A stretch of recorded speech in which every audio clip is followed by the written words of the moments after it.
on a du gaz, très simple, deux plaques induction et un four, exactement le même matériel qu'on peut avoir à la maison. Vous avez un boulanger qui est gentil et qui veut bien vous en vendre, profitez-en. Et à peu près 20 degrés dans la pièce.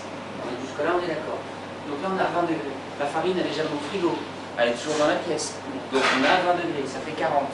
Donc dedans on va mettre une eau qui va être aux alentours de 16 degrés.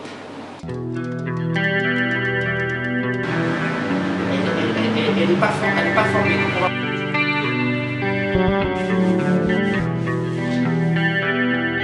Elle colle pas. Elle ne colle pas. C'est qu'on va, le rouler comme ça et on va légèrement pousser vers l'extérieur, vers le haut, pour bien mélanger, pour bien amalgamer les deux pâtes et surtout pour chasser l'air. L'idée c'est d'avoir quelque chose qui soit uniforme. Quand vous avez les céréales, une fois que votre pâte est allée en forme rectangulaire, vous posez vos petites céréales. Je leur apprends le pain, mais je leur apprends le pain de cuisinier. Je leur apprends pas un pain de boulanger parce que c'est vraiment un métier à part, un métier de boulanger. Un foie gras, vous avez deux lobes, un petit et un grand, qui sont faits exactement de la même manière. On les sépare, on tire. Vous prenez le dos du couteau. Vous allez vous mettre au milieu comme ça. Vous avez deux veines, vous en avez une dessus et une dessous, qui irriguent le lobe. Donc il faut aller les enlever, il faut aller les chercher. Donc on va commencer, on va se mettre au milieu, on appuie légèrement comme ça, on va buter sur la veine, qui est la première, et on pousse. Vous voyez déjà, elle est là la veine, on l'aperçoit. On fait la même chose de l'autre côté.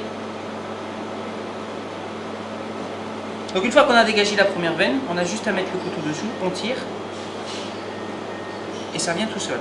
On fait la même chose pour la deuxième veine. On pousse.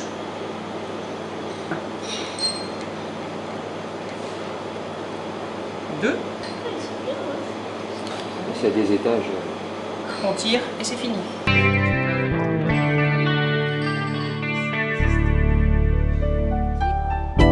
Le sel.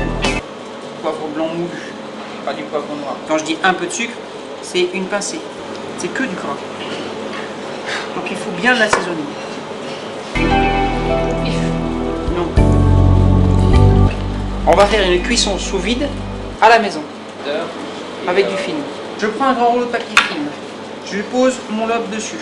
Je vais me servir donc de ce film là pour faire mon rouleau. D'accord ?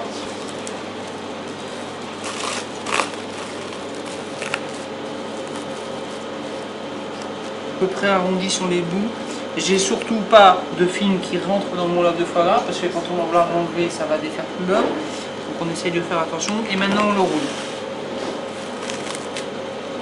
En gardant toujours le film légèrement tendu pour pas qu'il y ait trop de plis. On passe les deux extrémités avec les doigts du lobe. On garde l'extérieur comme ça et on avance. Vous avez vu, mes doigts ne bougent pas. C'est le lobe qui tourne sur lui-même. On recommence. Et on arrête jusqu'à ce que le foie gras soit bien compressé. On ramène les deux bouts en dessous, on maintient, et maintenant qu'est-ce qu'on fait? On remet une couche, ce qui est le plus simple, de film pour éviter qu'il se dépasse à la cuisson. On va le cuire à 85 degrés pendant 12 minutes, donc c'est précis. Ça va le pasteuriser légèrement, disons, et ça va surtout le protéger de l'air, puisque le film va légèrement s'amalgamer et prendre un petit peu de chaleur, donc ça va faire comme une poche, hein, et ça va le protéger. Et là, vous pouvez le garder sans problème 15 jours dans votre frigo, il ne bougera pas. Alors, il y a un minimum de 3 personnes, 2-3 personnes, et un maximum de 6 personnes pour une raison de place dans la cuisine. Et ça dure toute la journée, donc de 9 h le matin jusqu'à à peu près 18 h le soir, avec 2 repas compris dans le package.